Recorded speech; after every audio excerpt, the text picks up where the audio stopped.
محمد صلاة تجعلنا بها من أهل العلم ظاهرا وباطنا وتحشرنا بعبادك الصالحين في دنيانا وأخرانا وعلى آله وصحبه وسلم في دنيانا وأخرانا وعلى آله وصحبه وسلم. اللهم صل على سيدنا محمد صلاة تجعلنا بها من أهل العلم ظاهرا وباطنا وتحشرنا بعبادك الصالحين في دنيانا وأخرانا وعلى آله وصحبه وسلم في دنيانا وأخرانا وعلى آله وصحبه وسلم. اللهم صل على سيدنا محمد صلاة تجعلنا بها من أهل العلم ظاهرا وباطنا وتحشرنا بعبادك الصالحين في دنيانا وأخرانا وعلى آله وصحبه وسلم في دنيانا وأخرانا وعلى آله وصحبه وسلم. بسم الله الرحمن الرحيم.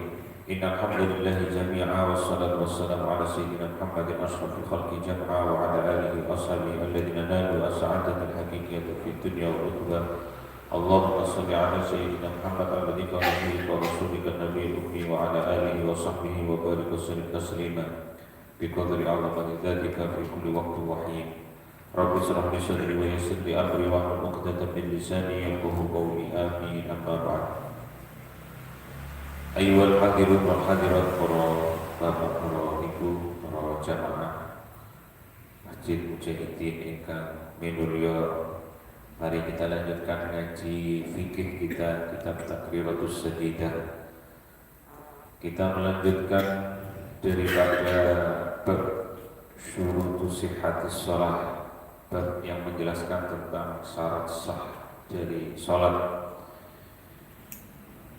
Syarat yang dimaksud syarat sah dari sholat adalah aila tasihhus sholatu ila idza tawaffarat hadhihi syurut, yaitu tidak sah.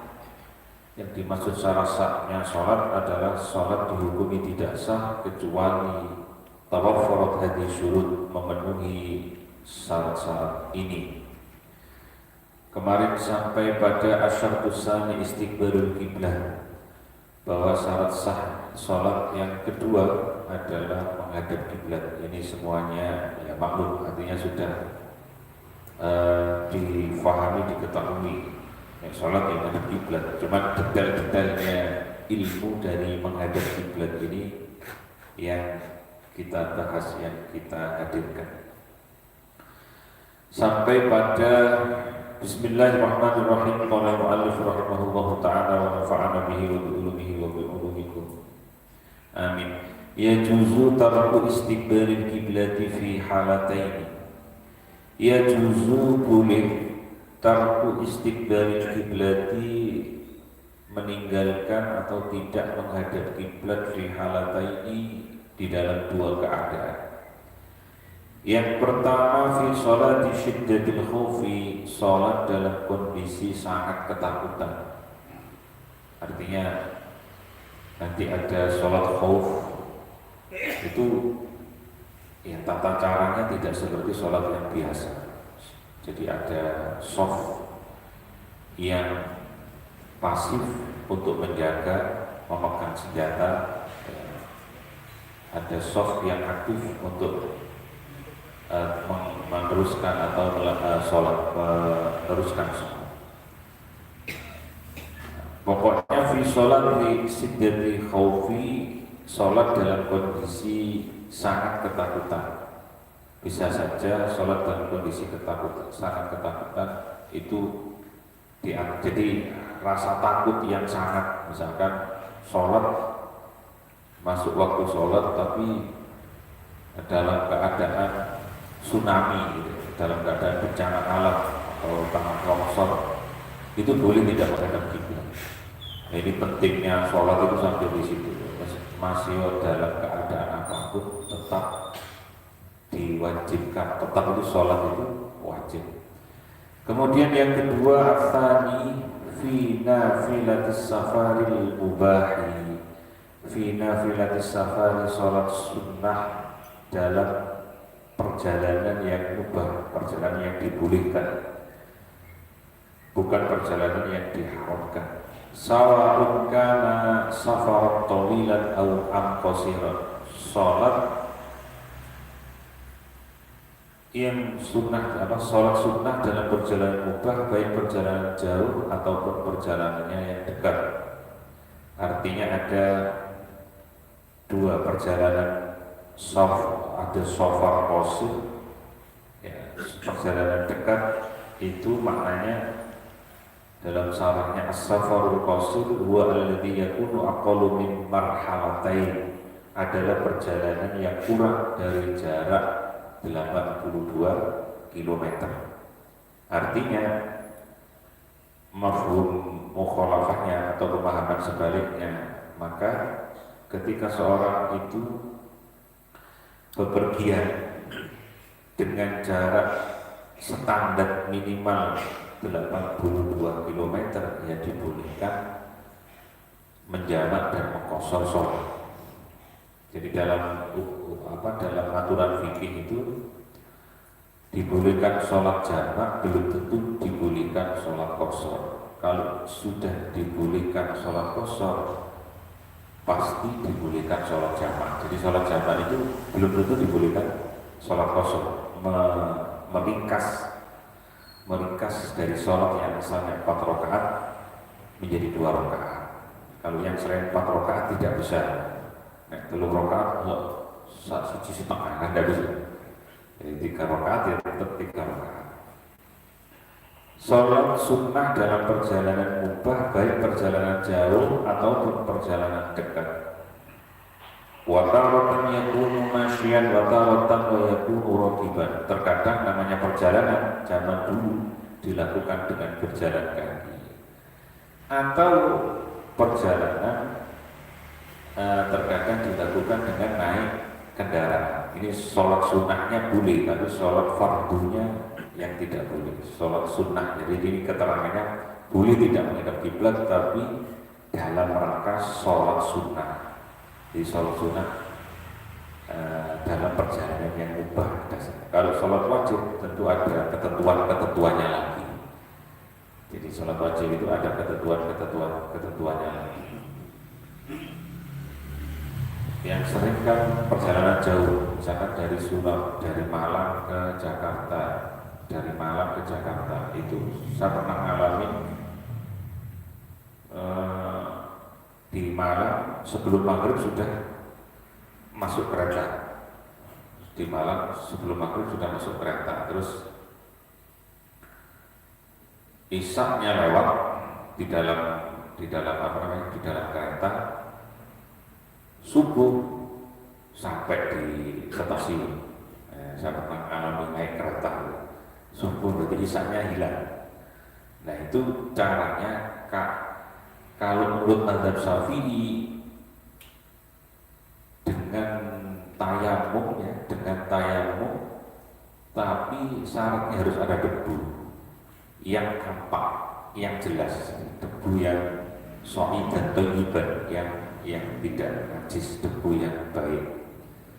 Kalau menurut mazhab Syafi'i, kalau sholat kalau tayamum dengan kursinya kereta atau kursinya pesawat itu tidak sah. Nah, maka solusinya tetap sholat, tapi dihormatin waktu. Usolli fardhu isya'i dihormatin waktu. Billahi ta'ala Allahu Akbar. Sholat saiso-iso, pokoknya sholat saiso-iso. Sholat sebisa-bisanya. Tapi tetap wajib qadha. Jadi sholat dihormatin waktu itu ya sebenarnya bukan sholat. Sholat sebisa-bisanya ya, nggak ada sujud namanya di kereta. Nah nanti setelah sampai di stasiun ada tempat sholat yang memungkinkan untuk sholat, misalkan musola. Kalau di sini kan di mana-mana di stasiun ada musola, cari masjid itu juga mudah. Nah, kemudian diqadha sholat yang isya tadi itu di perjalanan diqadha. Itu kalau sholat wajib. Tapi kalau sholat sunnah boleh sholat sunnah tetap dihukum sah meskipun nanti keretanya ngadep nanti nggak ngerti menghadap ngetan, ngadep ngalor dalam sholat itu sudah nggak tahu, itu boleh.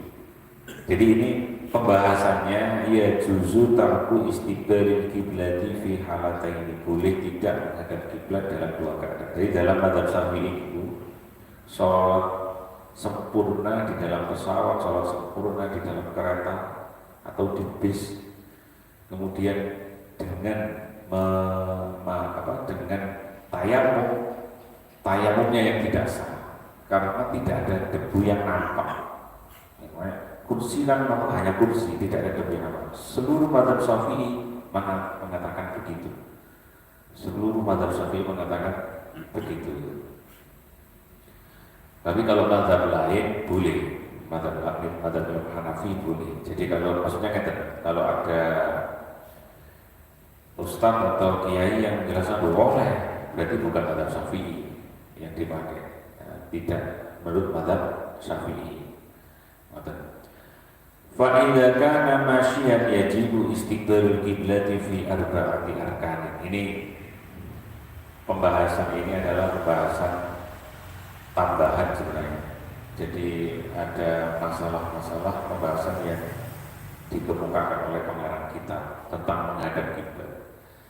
Apabila perjalanannya dengan berjalan kaki, maka yajibu istiqbalul kiblati fi arba'ati arkanin. Wajib menghadap kiblat dalam 4 rukun. Ditafsir lagi, tafsir itu diperinci lagi. Menghadap kiblat itu syarat sahnya sholat yang kedua, kemudian ada ketentuan-ketentuan. Saya ulangi lagi, apabila dengan berjalan kaki wajib menghadap kiblat dalam 4 rukun. Yang pertama, indal ihrami war ruku'i was sujudi wal julusi baina sajdataini. Rukunnya 4 rukun itu yakni ketika takbiratul ihram menghadap kiblat, rukuk menghadap kiblat, sujud menghadap kiblat, dan duduk di antara 2 sujud menghadap kiblat. Ini rukunnya. Wa idza kana rakiban, apabila naik kendaraan, ya zaman dulu tentu onta. Kalau udah capek, ya udah kan terlalu cepat jalannya, tentu onta. Atau bisa saja ya udah disuruh berhenti, saking nurutin kuda terus disuruh berhenti, dicancang seolah di atas kuda. Kalau ketentuannya naik kendaraan, ya ini keterangannya wa idza kana raqiban wa idza kana yusalli fi safinatin, ya maksudnya perjalanan dan menjadi kiblatnya adalah arah tujuannya. Apabila naik kendaraan wajib menghadap kiblat pada saat takbiratul ihram jika ada insuhul yang jika mudah untuk dilakukan. Wa illa jika tidak mudah fala yajibul istiqbalu mutlaqan, maka tidak ada kewajiban menghadap kiblat. Artinya karena tidak ada kewajiban menghadap kiblat karena tidak mudah, sulit, yang dalam istilah usul fikih namanya masyaqqah. Al masyaqqatu tajlibus taisir. Itu kaidah dasar dalam usul fikih itu. Semua permasalahan fikih dikembalikan kepada 5 kaidah dasar. Yang pertama adalah al-umuru bimaqasidiha. Segala sesuatu itu tergantung pada tujuannya. Yang dimaksud tujuan itu ya niatnya. Segala sesuatu tergantung pada niatnya. Kemudian yang kedua ini al-masyaqqatu tajlibut taisir. Kesulitan itu menarik kemudahan. Di dalam perkara-perkara fikih itu kalau sudah ada masyaqqah pasti ada solusi untuk mempermudah. Ya contohnya kasus ini, sholat sunnah dalam perjalanan yang dengan naik kendaraan. Apabila naik kendaraan, hanya kendaraan itu yang maka yang menjadi arah kiblatnya, yang menjadi kiblatnya adalah arah tujuannya, maka tidak boleh berpaling dari arah tujuannya kecuali pada arah kiblat. Jika berpaling dengan sengaja dan mengetahui hukumnya, maka sholatnya batal. Jadi naik kendaraan ini contohnya pertama wajib menghadap kiblat pada saat takbiratul ihram jika mudah dilakukan. Jika tidak mudah maka tidak ada kewajiban menghadap kiblat secara mutlak. Jadi, tapi sholat sunnah, sholat sunnah. Kemudian selanjutnya adalah pembahasan maratibu ma'rifatil kiblat. Jadi sebenarnya diurus di fikih kita, di kitab-kitab fikih atau fikih yang kita ketahui, ya syaratnya sholat itu ada kiblat, ya ngerti apa yang ada kiblat. Cuma tafsil atau detail-detailnya atau rincian-rincian menghadap kiblat itu yang harus dihadirkan. Nah inilah jadi ilmu kita, jadi ilmu tambahan kita. Maratibu ma'rifatil kiblati, tahapan-tahapan mengetahui kiblat. Bil yakini, yang pertama bil yakin, dengan yakin. Ai al-ilm, atau mengetahui, yang dimaksud yakin itu mengetahui kiblat. Tentu mengetahui kiblat itu melihat kiblat di Masjidil Haram. Yakin ini kiblat jelas. Yang masuk di mana itu? Di Masjidil Haram itu kan pakai eskavator tebal. Memang Ka'bah itu cekungan sesuai dengan ayat Al-Quran itu Rabbana inni askantu min dzurriyyati biwadin itu cekungan. Cekungan itu jurang, biwadin jurang. Makanya kalau ke pemataran Ka'bah itu ya kudu menisor sih, karena lembah cekungan gini. Biwadin ghairi dzar'in inda baitikal muharram. Jadi sejarahnya Ka'bah itu kan riwayatnya. Malaikat itu kan diperintah Allah. Jadi Allah itu punya rencana. Nabi Adam itu memang ditaruh di bumi dengan skenario yang macam-macam. Memang Allah sudah punya rencana Nabi Adam ditaruh di bumi. Setelah di surga ditaruh di bumi. Nah, sebelum Nabi Adam turun di bumi itu sudah ada makhluk, tapi bukan al-insan. Makanya kalau jangan kaget, manusia pertama menurut teori Darwin itu ketek atau apa, itu secara sejarah yang ada makhluk sebelum Nabi Adam yang sudah tinggal di bumi, tidak tahu rupa-rupa, nggak paham. Nah, kemudian Nabi Adam mau turun, malaikat yang ahli bikin gunung indah diperintah gunung ahli bikin lautan, ahli bikin, pokoknya malaikat-malaikat yang ini yang jurusannya arsitek itu diturunkan di bumi. Lah karena banyak malaikat di bumi, wong kerjaannya malaikat di langit itu adalah tawaf di Baitul Ma'mur namanya. Akhirnya setiap kali selesai misalkan pas istirahat kerja, bayangkan ini. Jadi kalau jangan kan kerja atau istirahat, pasti habis pas istirahat kerja beduk-beduk misalnya turun kesel kabeh gitu. Ceritanya gitu, malah malaikat kesel, pokoknya gitu kisahnya. Pas istirahat kerja ngopi sampai rokokan, ya udah masuk orang kopi. Pas istirahat kerja bikin-bikin gunung macam-macam itu, malaikat karena sudah malaikat yang ada di bumi ini karena sudah terbiasa tawaf di langit, itu kembali ke langit gitu, kembali ke langit untuk tawaf. Setelah itu kembali lagi ke bumi, gitu kan? Itu kisahnya di kitab apa? Uskuriyah kalau nggak salah. Walhasil sama Allah Ta'ala aku balik ke langit itu segaya Ka'bah yang di bumi. Jadi yang bangun Ka'bah pertama kali itu ya malaikat. Makanya Pak Nabi Ibrahim itu mencari Ka'bah, sudah roboh Ka'bahnya itu sudah hilang. Ini dulu Ka'bah kemudian dibangunlah. Jadi Nabi Ibrahim bukan menciptakan Ka'bah pertama enggak, tapi merenovasi, istilahnya merenovasi Ka'bah yang dibangun malaikat. Yang Ka'bah itu lurus, apa yang di Masjidil Haram itu lurus dengan Ka'bah yang di langit yang disebut Baitul Ma'mur. Ka'bah yang di bumi namanya Baitullah, Ka'bah yang di langit namanya Baitul Ma'mur, tempat tawaf. Nah, itu ceritanya begitu. Kalau kiblat yang pertama tidak di Ka'bah, malah di Baitul Maqdis. Inna awala baitil wudi'a lin-nasi alladzi bi Bakkah mubarakan. Nah, kalau disebut inna awala baitil wudi'a lin-nasi alladzi bi Bakkah, kiblat yang pertama untuk sholatnya para nabi. Jadi sholat ini ibadah tertua sebenarnya. Nabi Kanjeng Nabi Mi'raj itu sebenarnya bukan untuk membawa perintah sholat. Kalau sholat sudah terjadi sebelum Nabi itu sebelum naik Mi'raj itu sholat di Baitul Maqdis, di Baitul Maqdis sekarang yang di Palestina, sholat di situ. Jadi Mi'raj itu Nabi membawa perintah waktu sholat yang diwajibkan. Jadi sholat wajib. Kalau syariatnya sholat, ya boleh Nabi Adam. Syariatnya sholat, Nabi Adam itu sholatnya sujud dong.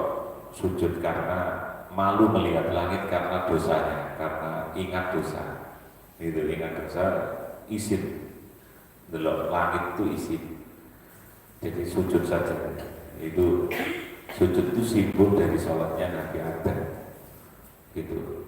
Nabi Ibrahim rukuk saja. Nah, itu seperti itu. Nah, kembali ke redaksi maratibu ma'rifatil kiblat, di tahapan-tahapan mengetahui kiblat. Yang pertama tadi ya, bil yakin ay al ilmu, artinya mengetahui kiblat. Binahwi ru'yatin bil kiblat, semisal dengan melihat kiblat secara langsung, ya jelas kiblat yang ngarep ya tidak yakin, ya jelas tidak yakin. Itu yang pertama. Ini tahapan-tahapan melihat kiblat itu yang pertama yakin, sudah dibutek nang Mekah. Mudah-mudahan kalau benar-benar dipermudah kalian Allah untuk ziarah Mekah Madinah. Nah, udah rono ya temenan ya Ka'bah itu yakin sudah. Yang kedua, bi khairi thiqatin an ilmin. Tahapan itu apa? Ya namanya tahapan, peringkat-peringkatnya. Yang pertama itu tentu melihat Ka'bah dengan yakin. Yang kedua, tahapannya di bawah melihat dengan yakin, yaitu bi khabari thiqah, bi khabari thiqatin, yaitu adanya orang yang memberi kabar tentang kiblat yang ilmin yang ia mengetahuinya.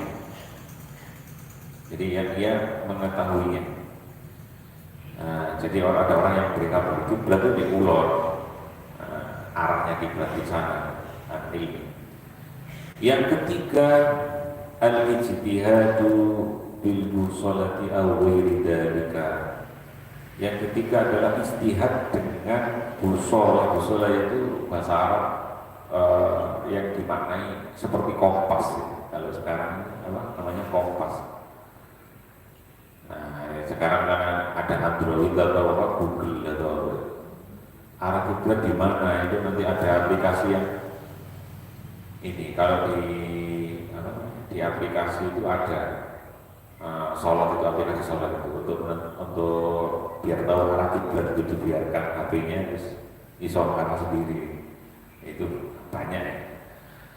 Jadi termasuk ini, itu peringkat yang ketiga. Nah, istihad itu bersungguh-sungguh mengerahkan tenaga, mengerahkan daya, upaya, pikiran macam-macam untuk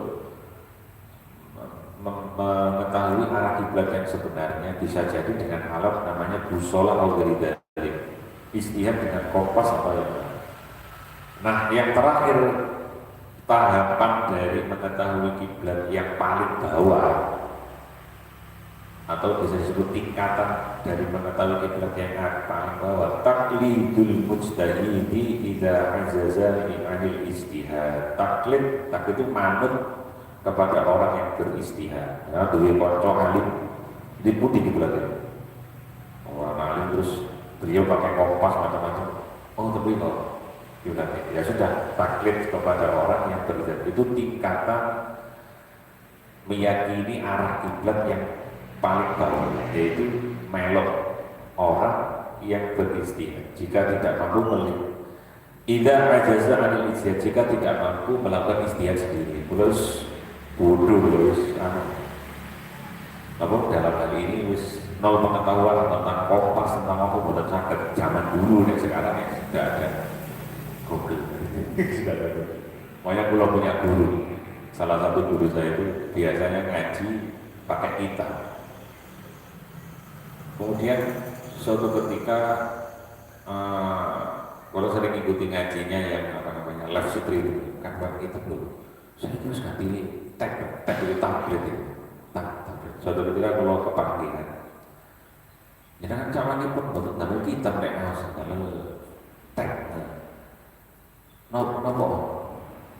Iya, aku mari buka tafsir surat Al-Alaq, surat Iqra bismi rabbikal ladzi khalaq. Perintah pertama itu Iqra, membaca. Kemudian atas nama apa, atas dasar apa membaca itu? Bil qalam, allama bil qalam. Allah bersumpah pertama kali dengan pena. Jadi perintah pertama itu membaca, sumpah pertamanya Allah Ta'ala itu bil qalam, pulpen. Nah, pulpen zaman saiki itu keyboardnya kita kan punya HP itu, ada keyboard yang nulis keyboard. Pulpen zaman sekarang, pengetahuan zaman saiki wong kita itu tidak dilakukan oleh apa namanya di tag itu di HP pun bisa, namanya maktab basamilah itu dicari itu keluar semua. Misalkan kitab ini takror kita di maktab basamilah, beli anunya itu, aplikasinya itu berbayar. Oh, ini kitab ratusan ribu kitab buka tergantung kekuatan memorinya. Aku sekali ini kan motor-motor kitab nggak. Jadi penanya itu diartikan keyboard. Ya, penanya itu diartikan keyboard. Memang kita harus tidak alergi dengan teknologi. Anak saya itu sekolah sudah nggak pakai buku. Jadi SMP itu sudah minta belikan laptop. Guru ini buat nanti nulis materi ini dikirim terus di terang dari layar. Jadi Jadi sekolah saya nggak pakai buku, sudah pakai laptop. Ini di antara di Al-Qalam yang sekarang itu ya keyboard. Karena pulpen yang dalam bentuk digital. Taklidul musda tidak aja saya. Farid tahayyara, ini ketentuannya lagi ya. Jadi yang keempat, tingkatan dari mengetahui kiblat yang paling bawah itu melok wong sing beristihad ketika tidak mampu melakukan istihad sendiri. Faida tahayyara al-mujtahidu fa yusalli kaifa yasha. Jika orang yang beristihad bingung pada arah kiblat, wa yastahidu li kulli fardin, sholat ke arah mana saja dan mengkodoknya, bingung wis blank ya, bukit blat di tengah alas sekarang lor gak begitu kan atau bahasa katanya kalau lor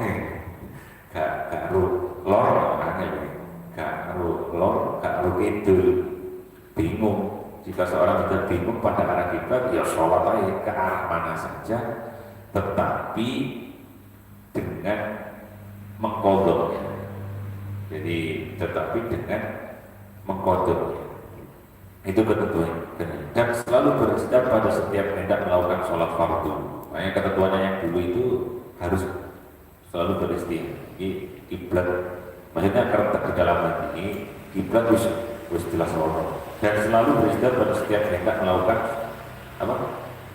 Apabila istihadnya berubah, maka mengamalkan istihad yang kedua dan tidak ada kewajiban qadha untuk sholat pertama. Nah, asyartu salis, syarat ketiga dari syarat sahnya sholat adalah at-taharatu anil hadatsain, suci dari dua hadas. Kita punya dua hadas. Yang pertama hadas besar, yang kedua hadas kecil. Falau sholat biduni toharotin walau nasiyan lam tasih. Apabila seorang sholat tanpa bersuci sholatnya lam tasih, tidak sah. Walau nasiyan, meskipun dalam keadaan lupa. Jadi meskipun dalam keadaan lupa, itu tidak sah sholatnya. Aku mah burung lucu kan, mana lari ke atas semuanya, lari ke atas, morona masjid namanya. Waduh, lari. Aku mah ternyata bagaimana nih boleh pengajaran itu tidak sah meskipun dalam keadaan lupa. Jadi falau sholat biduni taharatin walau nasiyan lam tasih. Apabila seorang sholat tanpa bersuci sholatnya tidak sah walau nasiyan, meski ia dalam keadaan lupa. Wa yusatu ala qasdihi faqat, tetapi ia diberi pahala karena tujuannya. Jadi Gusti Allah itu anugerahnya itu lowongan, bukan umat yang Nabi lowongan.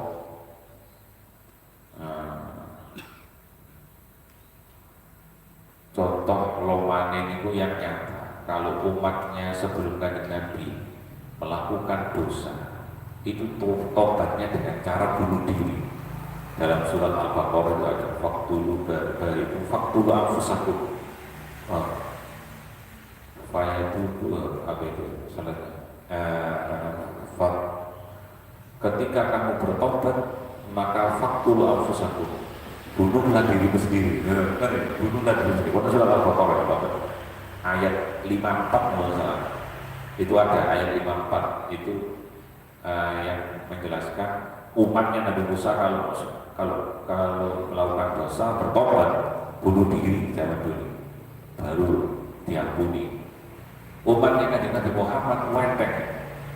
Jadi ada riwayat begini, ketika seorang itu melakukan kebaikan, badaro malakul yamin, segera malaikat kanan yang mencatat kebaikan itu segera kata batia ditulis langsung. Maksudnya wong melakukan hati ditulis langsung. Ketika melakukan kejelekan dikonfirmasi sebelum 6 jam. Keterangannya ada dalam riwayat. dikonfirmasi nang malaikat. Jadi malaikat yasar, malaikat kiri itu konfirmasi dulu ke malaikat kanan. Iki opo iki? Nglakoni elek iki. Nglakoni elek. Ojo catet sih entar 6 jam. Memang gitu situ saatin 6 jam. Engko ojo la'allahu jangan-jangan dia itu yastaghfiru ayatu dari beristighfar atau dia bertobat sebelum 6 jam. Nah, terus wis lepas dari 6 jam wis tulis wis gak ditobat tulis ditulis. Makanya ketika kita melakukan kedurhakaan itu dibahasakan maksiat. Kalau saya maksiat terlalu enteng. Maksiat itu saya artikan, saya maknai mengundang kemurkaan Allah. Segala hal yang mengundang kemurkaan Allah maknanya. Mengundang kemurkaan Allah, misalkan mata dengan belok tidak benar. Terus guru istighfar sebelum 6 jam. Entah injury time kan 6 jam. Waktu tambahan. Gak istighfar dicatat elek sama kalian. Sebelum 6 jam istighfar, astagfirullah,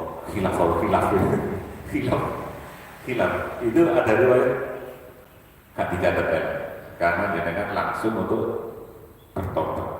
Maka ada ayatnya wasari'u maghfiratin ila rabbikum wa jannatin 'arduha as-samawati wal ardu 'iddat lil muttaqin. Jadi batasi wong lakoni maksiat iku nek istighfar sebelum 6 jam. Nek wis 6 jam dicatet temen oleh malaikat nglakoni ya. Ini keterangan wonten ini kitab namine Jawahirul Lu'lu'iyah sarai Arba'in Nawawi. Ini keluarga keterangan. Jadi nonton ibu batasi 6 jam. Nah, ini keterangannya cuma ngene. Kama yusadu ala qiraatil Qur'an ila idza kana junuban. Jadi apabila seorang sholat tanpa bersuci, sholatnya tidak sah meski ia dalam keadaan lupa dan tetap diberi pahala karena tujuannya, karena niatnya. Niatnya sholat tetap diganjar sholat, tapi sholatnya tidak sah. Jadi bukan karena amalnya, tapi niatnya diberikan pahala, tetap diberi pahala. Katanya niatul mukmin khairun min amalihi. Niat daripada orang mukmin itu lebih baik dari amalnya. Artinya niat diberi pahala sendiri oleh Allah. Sebagaimana diberi pahala orang yang membaca Al-Quran, kecuali jika ia dalam keadaan junuban, dalam keadaan junub. Asyaratur rabi'ah, syarat yang keempat itu at-taharatu 'anil najasati fi sawbi wal badani wal makan. Syarat sah yang keempat suci dari najis, 'anil najasah fi sawbi pada baju, wal badani dan badan, wal makani dan tempat. Athawbu diberi jenis. Athawbu wa al-malbusu wal mahmulu wa illam yataharrak biharakati. Yang dimaksud pakaian adalah pakaian yang dipakai atau pakaian yang dibawa orang sholat. Jadi serban kayak gini dibawa sholat ya termasuk pakaian. Tidak boleh kena najis, serban ini najis. Sebenarnya yang tepat itu bukan najis. Najis itu ainiyahnya, zatnya najis. Zatnya atau yang jenis apa namanya ya zatnya. Kalau sesuatu yang kena najis namanya mutar najis istilahnya. Ini barang suci asalnya kena najis namanya mutar najis. Najisnya ini yang disebut najis. Misalnya kena kotoran ayam najis, kotorannya najis. Sesuatu yang suci kena najis namanya mutar najis. Jadi mutar najis itu sesuatu yang suci yang kena najis. Sesuatu yang asalnya suci yang kena najis namanya mutar najis. Barang sing kena najis menawa sebenarnya. Meski wa al-malbusu wa illam yataharrak bi harakati. Maknanya meski tidak bergerak dengan gerakan orang yang sholat. Wa kadzalika al-mutassilu bihi, begitu juga perkara yang bertemu dengan orang yang sholat. Jadi ya, sajadah atau apa, pokoknya yang dibawa sholat, sing digawe sholat itu masuk kategori pakaian. Kopiah ini kan kalau kita sebut ya kopiah, bukan pakaian. Tapi kalau dalam urusan fikih ini termasuk pakaian, saum, karena dibawa sholat. Al-badan yang dimaksud dengan badan, al-badan ayyuhu badan musalli, yaitu yang dimaksud dengan anggota badan adalah anggota badan yang bagian luar. Ya tentu di jero wetek ini orang berbagai macam kotoran, tapi nggak dihitung, nggak terhitung sebagai badan. Badan yang dimaksud dalam urusan fikih itu zahirul badanil musalli, yaitu badan anggota badan yang bagian luar. Wa yashmulu dakhilal anfi wal fami wal aina, yaitu mencakup dalamnya hidung,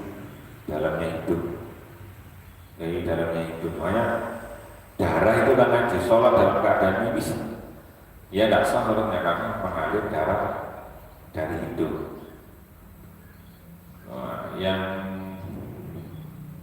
Yang apa? Banyak orang juga salah itu begini.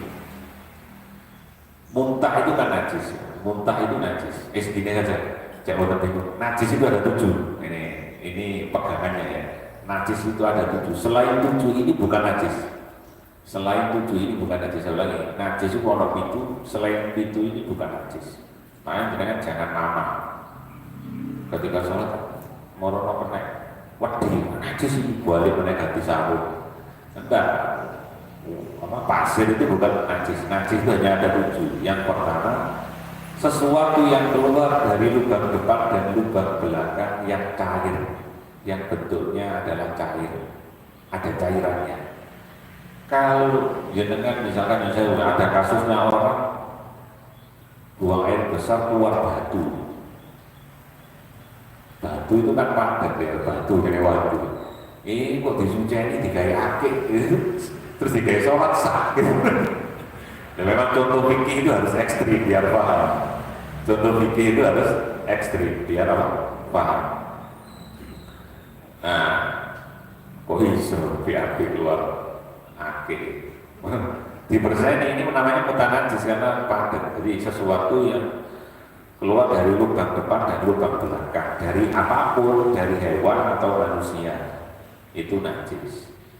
Yang kedua najis adalah muntah-muntah. Nah, muntah itu najis. Bayi muntah itu mulutnya najis saja, kena najis. Nah, digawe nyusu, susunya najis bisa. Makanya jauh kadang ya vulgar gini, urusan fikih itu harus dicontohkan yang sebenarnya. Orang digawe nyusu apa ibu nih kena najis ibu. Bagaimana cara mencucikan? Cukup dengan air mutlak atau air yang tohir mutohir, air aqua itu sak sendok dimasukkan mulutnya bayi suci sudah. Lalu nggak jadi karena muntah itu najis, maka najis mulutnya. Begitu juga orang dewasa yang muntah, sudah selesai muntahnya najis, mulutnya ini kena bekas muntah, ya maka muntah najis disucikan dengan berkumur air mutlak, air suci yang mensucikan, air mineral itu sudah cukup, atau air keran, air sumur itu sudah cukup. Nah, jadi najis itu ada 7.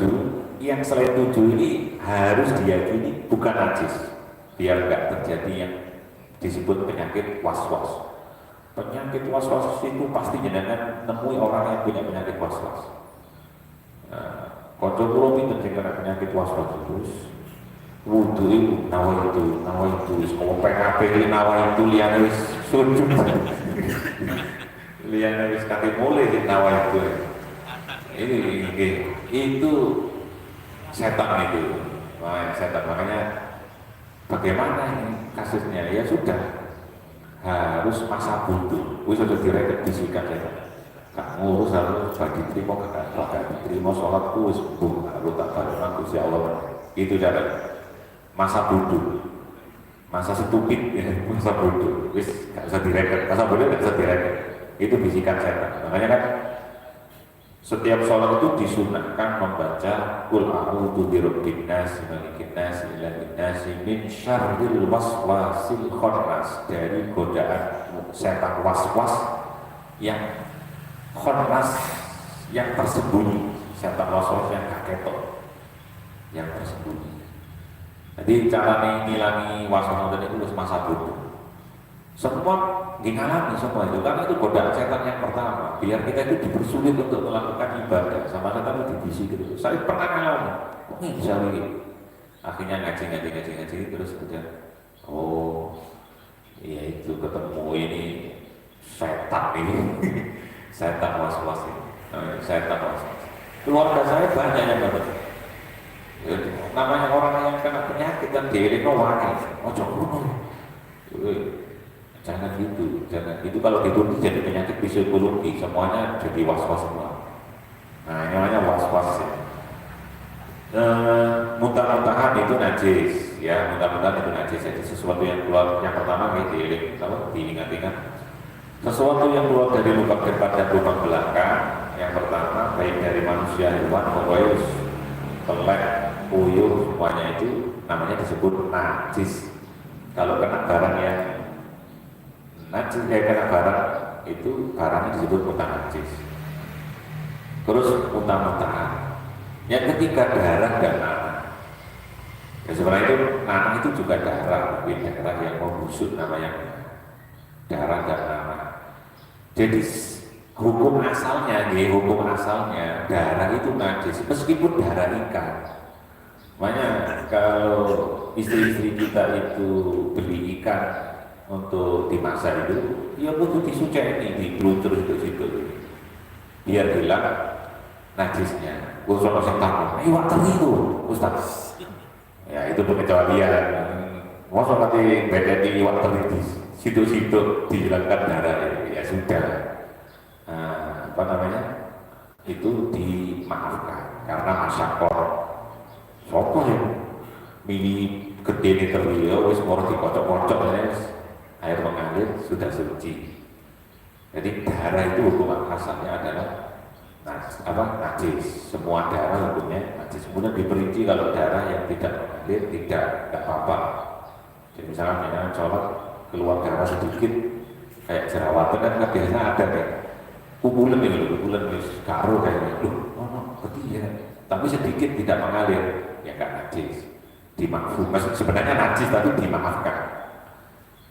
Kemudian tadi kalau itu keluar dari kubur, muntah-muntahan, darah dan nanah. Yang keempat, bangkai. Semua bangkai najis kecuali bangkai ikan dan belalang. Jadi jangan punya kucing ke saya mati. Kata sholat digendong, ya batal sholat itu. Batal sholat itu. Tapi kalau manusia tidak.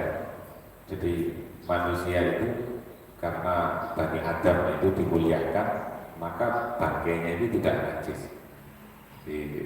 Misalkan ini contoh yang ekstrim, sholat mayit gitu, itu ya sah sholatnya. Jadi selain bangkai itu tadi, selain mayit ya tentu bukan bangkai mayit, ikan dan belalang itu bangkainya tidak najis. Nah, kemudian yang kelima khomer yang cair. Kena khomer itu sesuatu yang memabukkan. Bagaimana dengan alkohol? Alkohol itu diperinci. Alkohol itu kalau yang bukan khomer untuk kepentingan kayak minyak wangi. Makanya minyak wangi itu ada alkoholnya. Itu ada dua pendapat. Ada yang mengatakan saya pakai mazhab yang boleh ya, karena kabeh minyak wangi sekarang ya kebanyakan ada alkohol. Karena alkoholnya bukan khomer. Karena untuk biar baunya itu muncul dikasih jenis alkohol yang bukan khomer, yang tidak memabukkan, yang disebut etanol ini. Jadi bukan ya semua minyak kayak hand sanitizer itu ada alkoholnya, ada alkoholnya berapa persen. Nah jenis-jenis alkohol seperti itu tidak najis. Kalau alkohol yang untuk mabuk, untuk mabuk-mabukan itu khomer ya najis. Tapi juga yang cair, yang padat kan. Pil koplo itu kan mabuk ya, pil koplo itu ada orang ngesak pil koplo itu ya, ngesak pil koplo karena dia itu padat ya kan najis, sholatnya sah. Terus ya mau kok bisa. Nah, contoh pikir kadang yo rotok ini di, oh iso sholatnya sambil ngobrol ya, itu maksudnya contoh ekstrim biar paham. Kemudian yang keenam adalah anjing dan turunannya. Yang ketujuh adalah babi dan turunannya. Turunannya itu perinciannya begini, ada kambing kawin sama anjing, melahirkan kambing, kan najis kambing,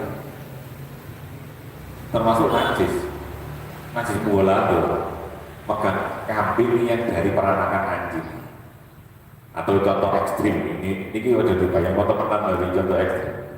Ono wong wedok kawin karo anjing, akhirnya jadi bayi, najis bayi ini. Jadi manusia najis kalau wong wedok itu kan contoh ekstrimnya gitu. Ya, misalkan begitu ya, orang manusia rabi kalau asu ya asu itu ternyata lahir manusia, ya tahu jadi imam manusia di imam barang yang najis dan tidak sah, ya, barang najis dan barang itu contoh ekstrimnya. Kamu yang ngosok kejadian ya enggak, nah, contoh ekstrimnya begitu. Cuman gitu nih, terus ada yang takut, ada yang tanya, nomor kok iso asu dinajisno, kambing tidak?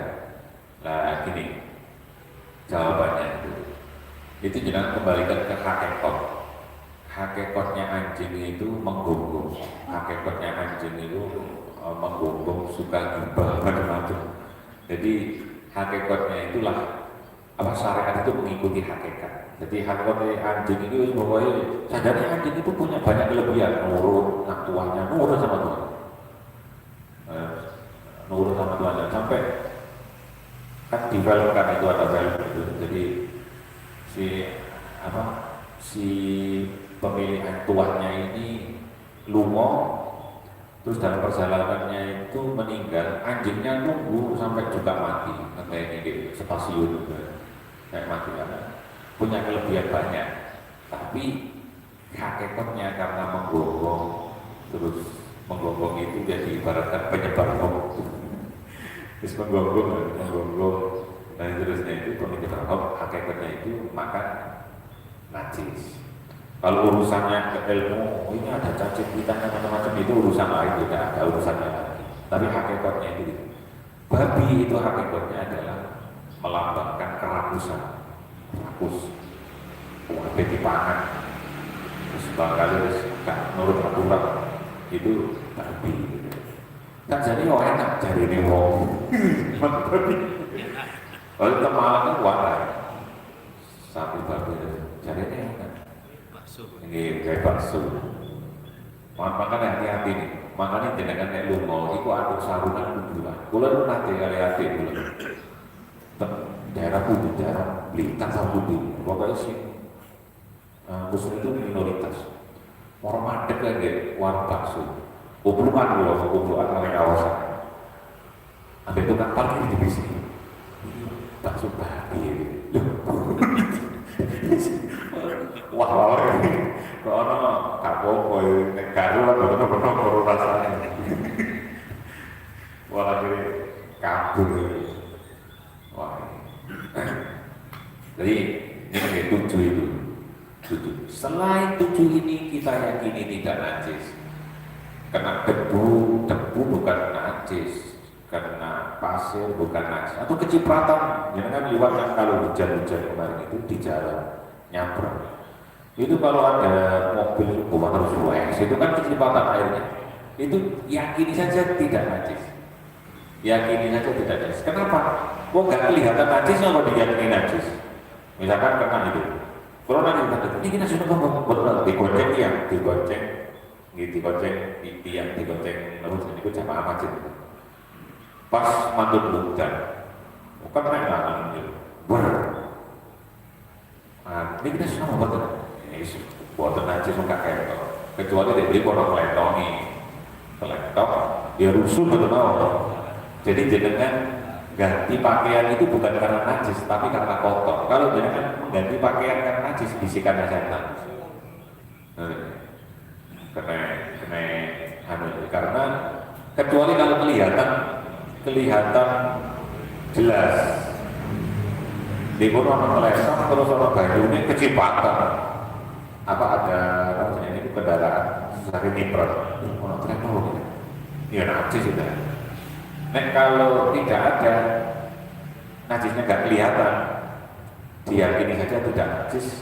Mengganti pakaian itu bukan karena mengganti pakaian saya ini najis enggak, tapi pakaian saya kotor. Jadi kotor sama najis itu beda nih. Kadang-kadang mau dipandang rusuh jari najis, pokoknya rusuh jari najis. Ketel apa namanya?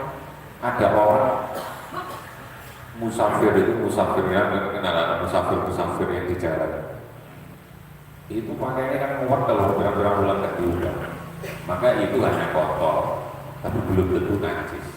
Gitu. Jadi kotor itu belum tentu najis. Ya, kotor itu belum tentu najis. Makanya pokoknya itu rusuh najis. Ya tidak begitu ilmunya. Selain 7 yang disebutkan yang kita bahas tadi itu bukan najis.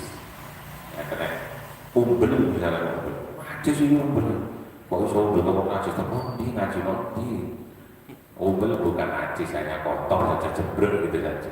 Bukan barang yang najis. Karena umbel najis mau pilek itu ya balik sosok ya kasar gitu. Nah itu ini permasalahan. Kayak ini di pertemuan penutup dari majelis kita ngaji nanti kalau minggu ngaji itu apa acara terbantu kopdar santri Nusantara. Nah, itu seperti ngaji. Jadi ini ngomong minggu terakhir ya. Jadi ini adalah pertemuan penutup. Pun ngomong terakhir temenan. Pertemuan penutup dari kita menjelang bulan suci Ramadan. Nanti pulau berpaham ada agenda ngaji Ramadan.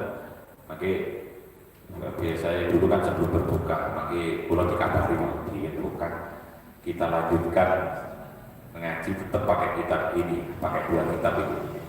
Kalau 1 bulan itu berarti 4 minggu. Ya 2 minggu yang pertama itu ngaji fikih, 2 minggu yang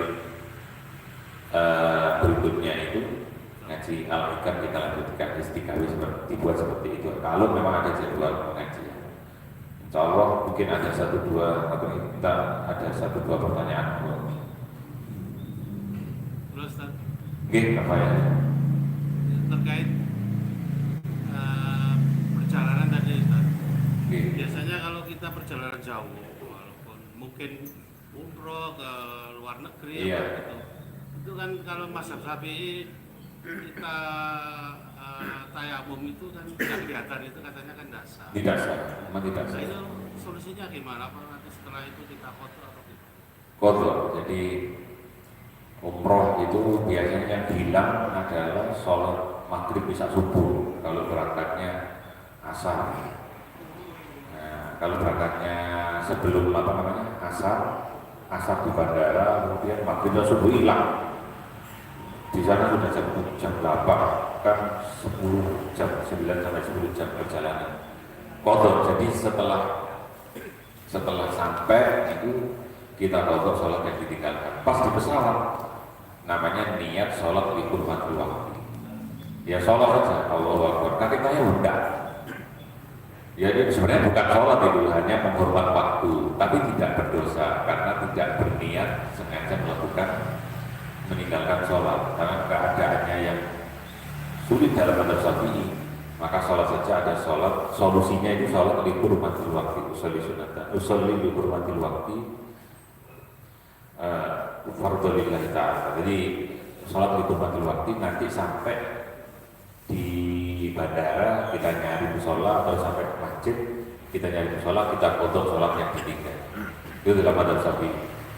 Nah kemarin kan saya ditanya, jadi lihat keterangannya Buya Yahya, alim, beliau alim.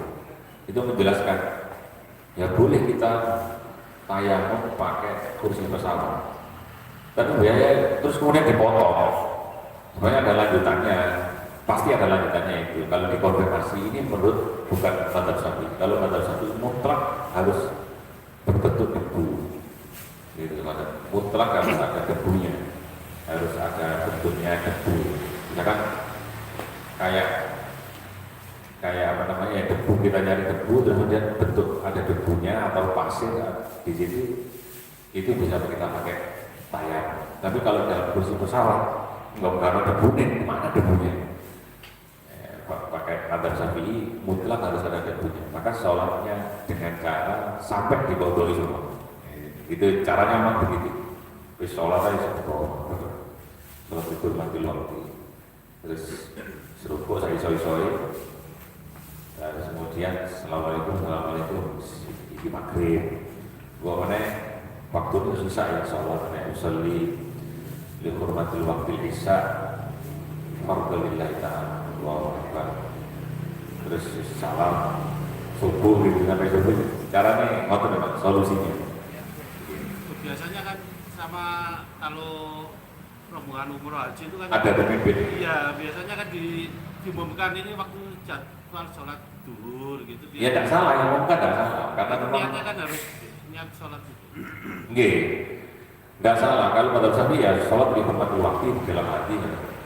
Allahu Akbar. Tidak salah yang mengumumkan itu. Barangkali pakai mazhab lain, pakai mazhab Imam Hanafi atau mazhab-mazhab yang lain itu memang dibolehkan. Cuman kalau mazhab Syafi'i tetap tidak sempurna sholatnya. Bagaimana bisa sempurna? Karena kan urusannya begini. Sekarang sholat memang dikasih itu biasanya Saudi Airlines atau apa itu dikasih musola gitu. Ya dikasih musola. Cuman menghadapnya itu kan nggak tahu, kita nggak tahu arah kiblat atau apa meskipun ada petunjuknya. Terus kemudian sholat di kursi. Ya, padahal sehat. Nah itu kan padahal orang sehat itu kan nggak boleh sholat sambil duduk. Harus sholat sempurna. Nah karena itu masyarakat atau macam-macam, akhirnya ya sholat saja di kursi gitu sambil gini. Padahal sehat. Jadi sholat yang untuk duduk berbaring itu untuk orang sakit yang tidak mampu. Padahal mampu. Makanya solusi nek kula foto aja. Foto kalau guru-guru kita itu pokoknya sholat yang ditinggalkan itu difoto. Nanti ada ketentuan nih Mas, kalau di sholat apa namanya sholat musafir itu atau sholatnya musafir itu ada fikihnya khusus. Jawab nanti sampai pagi. Jadi kalau pulang itu sekarang apa sebenarnya mutawif atau barang ketua rombongannya ini ya bagaimanapun nggak bisa sempurna karena harus ke kamar mandi, kadang itu kecepatan macam-macam ya putar najis. Sarung atau pakaian kita, kemudian kita menjalankan rukun sholat yang sempurna jelas nggak bisa. Ada kiblat macam-macam jelas nggak bisa. Ya solusinya yang paling pas itu memang dikodok itu, disebut dikodok itu.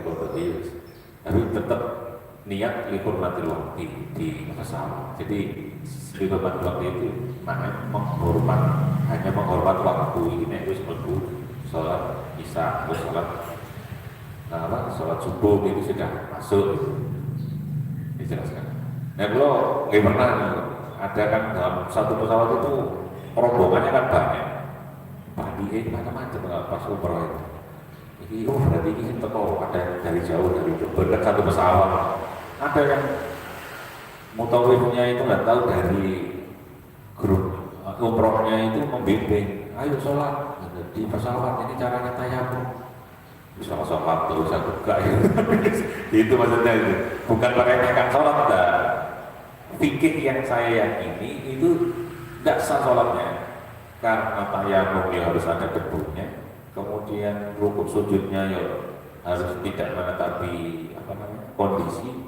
Ya Allah sholat waktu saya sore terus kemudian salam nanti dikontrol. Jadi solusinya memang kodok kalau pakai pesawat itu.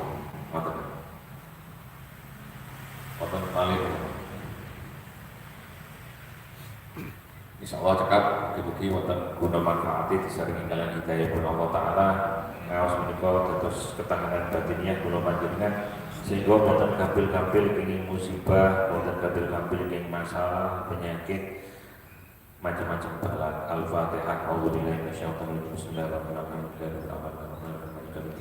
Iya karena budaya dan setengah itu suatu sistem surat al-ladina an'amta alaihim ghairil maghdubi alaihim waladdallin. Amin. Wallahu a'lam bishawab. Subhanallahi wa bihamdihi asyhadu an la ilaha illa anta astaghfiruka wa atubu ilaik. Al-'afwu minkum wa iyyakum. Assalamualaikum warahmatullahi wabarakatuh.